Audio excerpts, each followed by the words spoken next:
Okay, my friends, language, history, and context, what does it do? It will unlock your English Bible. Again, language, history, and context. And we're going to be on our way to a powerful study.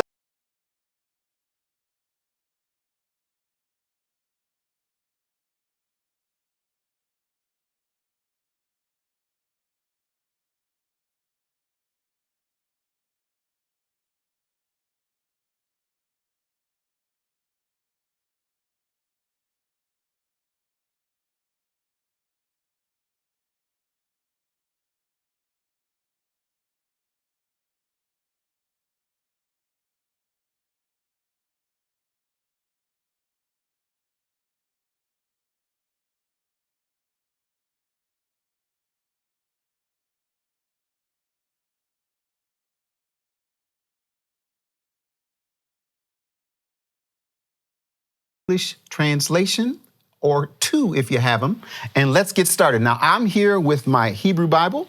I've got the translations of the NIV and the JPS. Why did I pick those two?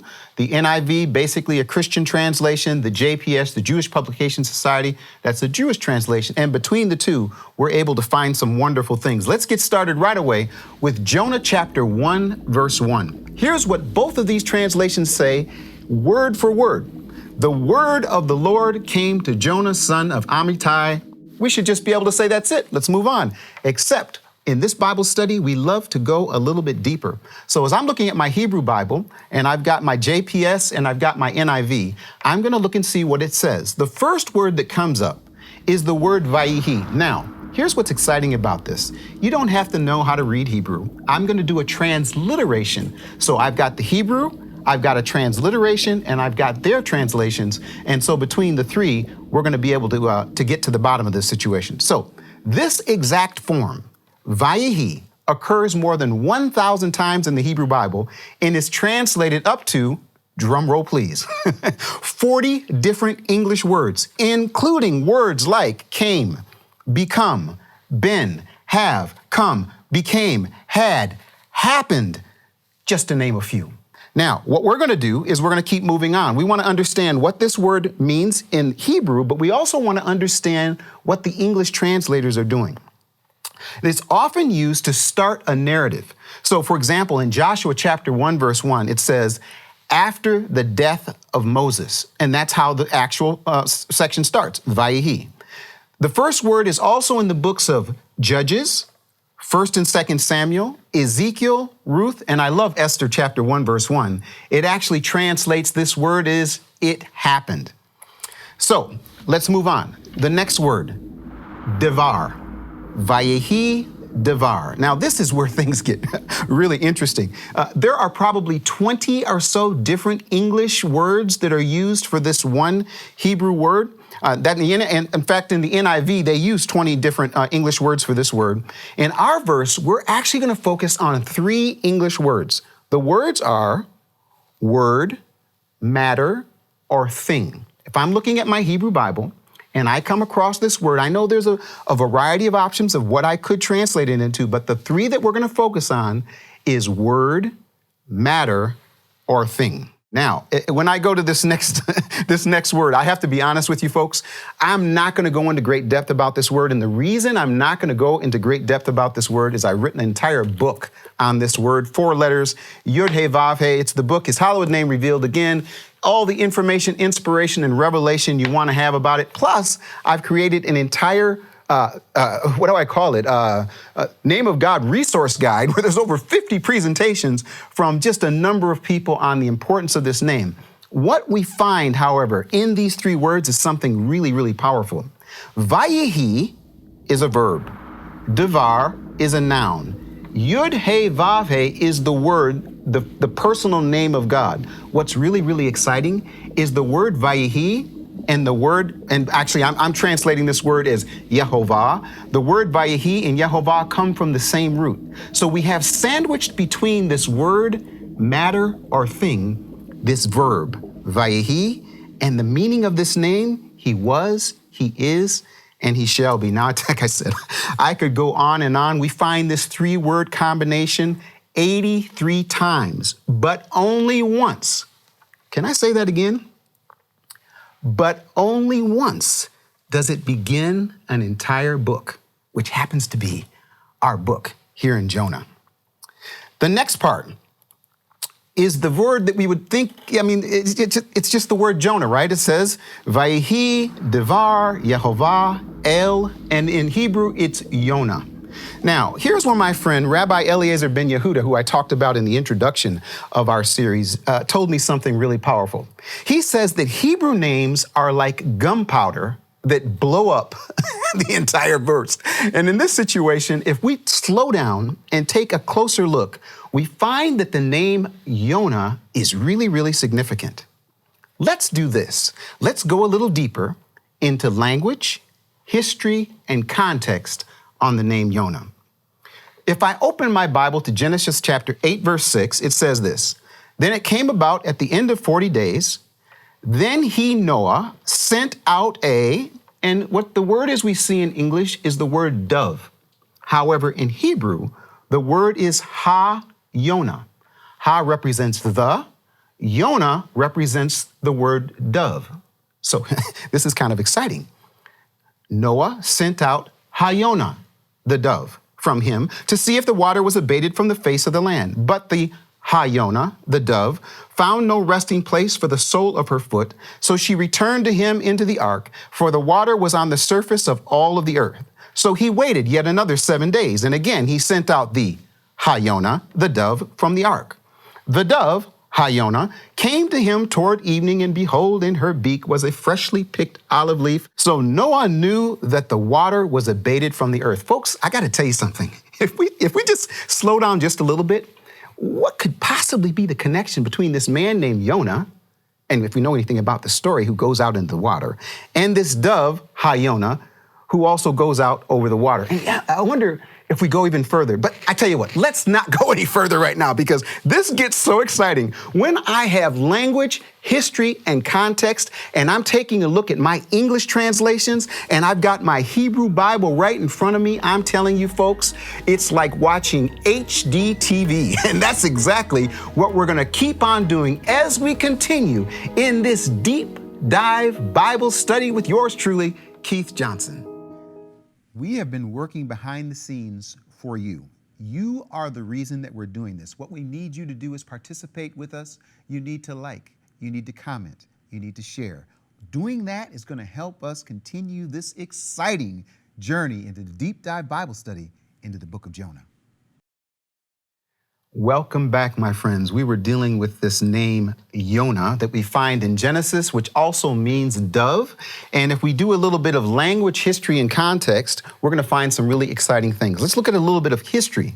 What we know is that Jonah, or Jonah, depending on how you want to pronounce it, was a prophet during the reign of King Jeroboam. Now, here's what I'd like to do. I want to go to 2 Kings chapter 14:23. And here's what it says. In other words, up to this point, all we hear is Jonah, and then we're going to hear something else about him, but we don't know who he was, short of the fact that if we do a little digging, we can find his name one other time in all of Scripture. In 2 Kings chapter 14:23, it says this: In the 15th year of Amaziah, the son of Joash, king of Judah, Jeroboam, the son of Joash, king of Israel, became king in Samaria and reigned 41 years. Let's slow down there for just a second.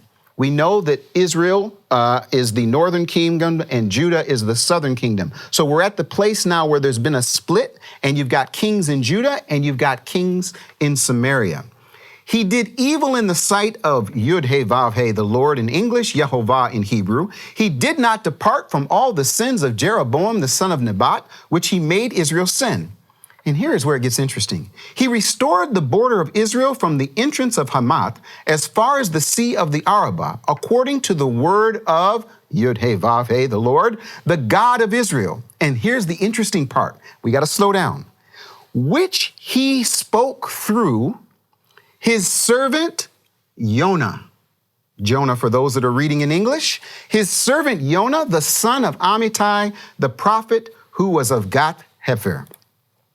We now know that Jonah, if we are reading this in all of Scripture, that this is the same Jonah that we find in this book. Now, how do we know that? If we go just a little further in this verse, it says this: The word of the Lord in English came to Jonah, son of Amittai. Who is Amittai? Obviously, that's his father. And when you get to a situation where someone is being defined, in fact, and he's having a father, then we're no, like, this isn't some like literary, invention of this person named Jonah. He actually is a person. And what's interesting about it is the meaning of the name Amittai. You're not going to see this in English. Here's what the meaning of the name Amittai is: my truth. Did you catch that? So Jonah's father's name is my truth. Jeremiah chapter 23, verse 28. The prophet who has a dream may relate his dream, but let him who has my word speak my word in truth. It's the root word emet. I mean, I don't know about you, but that is kind of exciting. You know, as I mentioned, Rabbi Eliezer Ben Yehuda says, Keith, when you come across Hebrew names, oftentimes they're like gunpowder. Now, this is one of those things where I can kind of feel like I've lit the fuse and it's kind of going through the verse. Zzz, Jonah, Yonah, the dove, son of Amittai, my truth. Pretty interesting. Now, here's where things get a little more interesting. In the JPS and the NIV, they do something, and I have to, let me slow down and say something. The JPS and the NIV for Jonah chapter 1, verse 1, they translate from the Hebrew word for word. That means that if you're looking at the translation of the JPS and you're looking at the translation of the NIV, those translators of the NIV and those translators of the JPS are looking at what I'm looking at here. What do I have here? My favorite book, the Hebrew Bible. This is actually the book that Yeshua, Jesus, would have read from. So this is my favorite book. And when I look at that book, if I was on the translation committee, you've got the Jewish translators, you've got the Christian translators, and then you got me. We're all looking at the same verse. Vayhi devar Yehovah el Yonah ven Amittai le'emor. Now that last word, le'emor, you say, where is that translated in the NIV and the JPS? We don't see it. They actually didn't translate that word. And there's a reason that they didn't do that. I would say this, that there are several translations that do add it. Jonah chapter 1, verse 1, the word of the Lord came to Jonah, the son of Amittai, saying, that's the NASB and the ASV. They actually translate the word le'emor. But here's how I see this. And thanks to my friend, Rabbi Dr. David Moster. He's the person that I called when I said, listen, Dr. Moster, I'm about to bring this information to people around the world. I want you to check me. I want you to make sure. Iron sharpens iron. And here's one of the things he said. He said that this word actually most of the time could be seen as an idiom. It's actually functioning as a quotation marker for the next verse. Oh boy, we're getting excited now. The next verse. Here's what I want to do. I now want to take you this verse.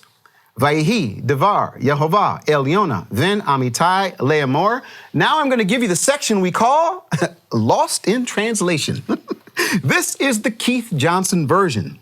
And I want to take some time and share this verse with you. If I were translating it, if they invited me into the translation committee, I would have said, let's translate it this way, based on the language, the history, and the context of what is being said in the Hebrew. I would say it this way.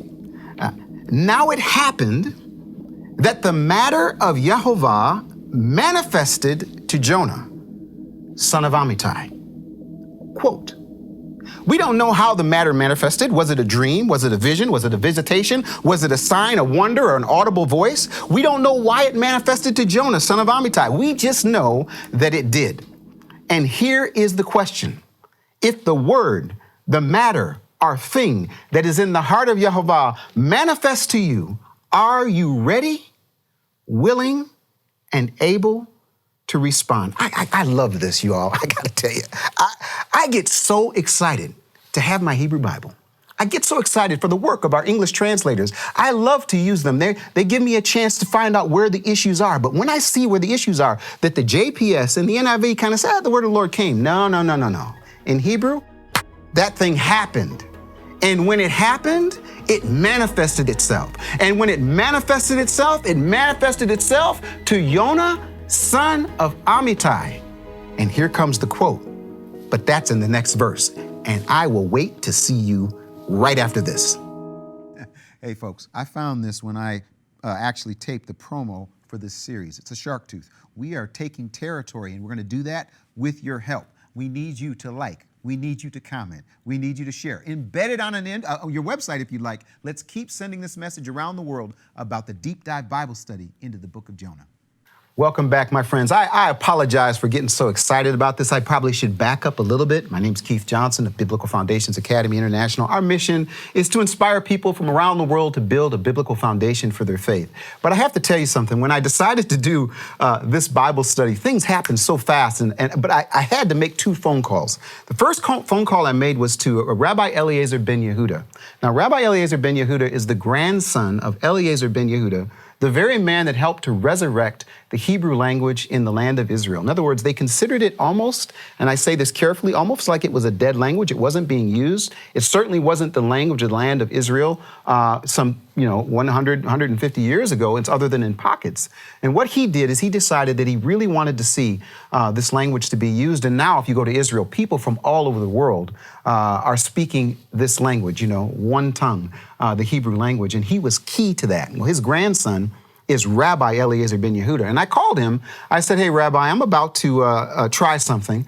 I'm going to try to bring everything I know, language, history, and context together on the book of Jonah. And he perked up and he said, oh, really? You want to do that? And so and he's a scholar, by the way, other than being a great man. I spent Passover with he and his wife, Leah, down in Florida. And it was just, he invited me down there, and it was just amazing to be with him in the synagogue and to be at his table and to just hear him speak. But he right away clicked in and he said, Keith, I want to tell you something. When you talk about the book of Jonah, there's a bit of controversy about it. There's some folks that would have said it should have never been in the canon. There are others who say it's not a book that should be taken seriously. Others would say, well, maybe some parts of it could be considered truth. But he said there's another group of people who say that it's actually very important. So important that at every Yom Kippur, the book of Jonah is read in synagogues around the world. Let me say that again. He told me, every year at Yom Kippur, the book of Jonah is read in synagogues around the world. Now, take that with another statement. It was the Sonsino commentary he told me that was inside synagogues some years ago that everybody would read these commentaries. And here's what it said in the commentary.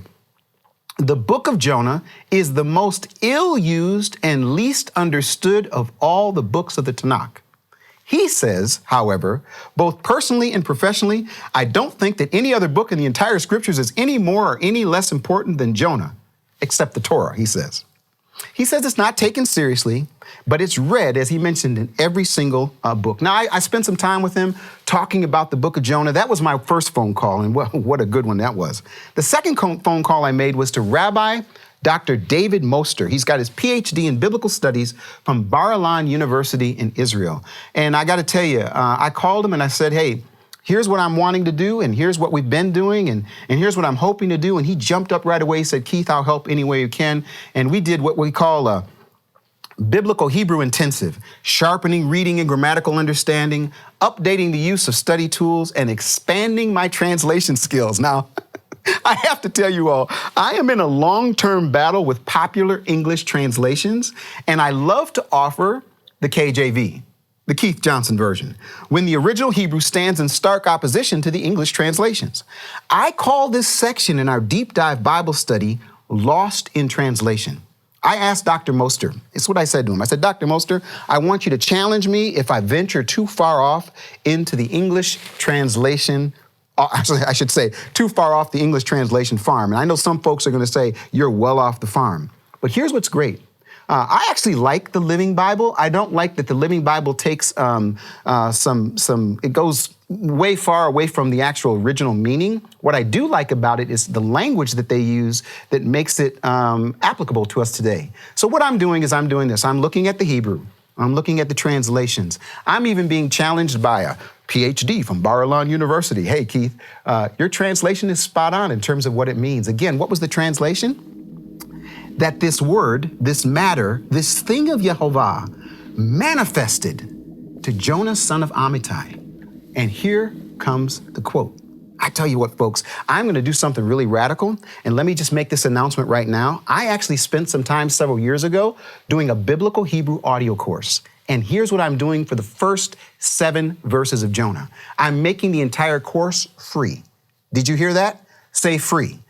The first 7 verses, which we're going to go through, hopefully, in this pilot series, these first 7 verses, I'm going to give you language, history, and context. I'm going to give you access to the actual Hebrew language, but more than that, I'm going to let you learn how to read it for yourself. I love this. If there's anything I am committed to, it is this. I don't want you to walk away and say, Keith said. I want you to walk away and say, here's what the Word of God said, and here's how I understand it and how I want to apply it into my life. I am overwhelmed with joy that you're here. I am excited that you're here. We're just now scratching the surface. We just put our toe in the water. But let's keep on by taking a deep dive Bible study into the book of Jonah.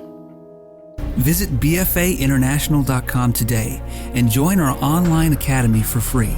You'll get immediate access to start watching all of Keith Johnson's latest programs, including the Time Will Tell series, Rediscovering God's Clock from Israel and Beyond, the Now is the Time miniseries, based in New York City and Washington, D.C., The Road to Reformation, a 10-step study for biblical reformation, the Open Door series, 18 hours of exciting teaching from a national speaking tour, His Hallowed Name, a series on God's name that was banned from TV. Also, hear directly from Keith Johnson through weekly personal blog updates. Why delay? Visit bfainternational.com right now. Then click the Enter the Academy button. Visit us today. Okay, my friends, you heard the word lemor, which we're using as an idiom, which means it is a quotation mark of what is coming. Think about this.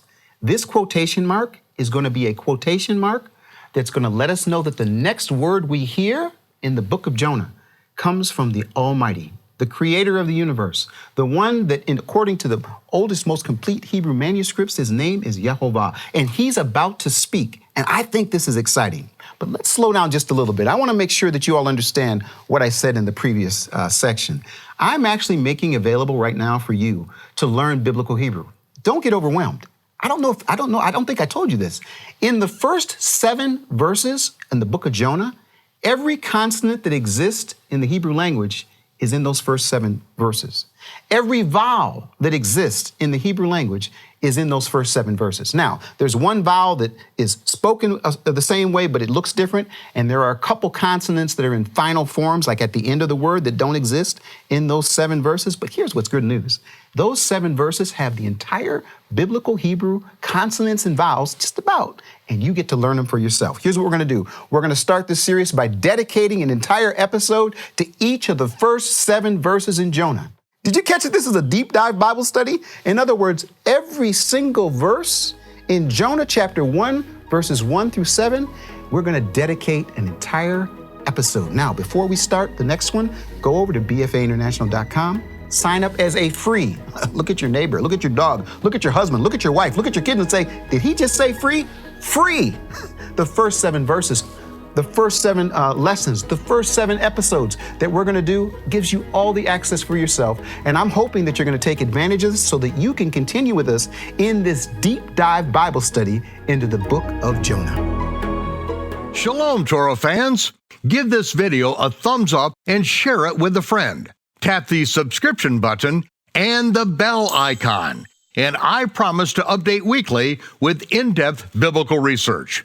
Be sure to download the new michaelrood.tv app for both mobile and home devices for even more commercial-free content.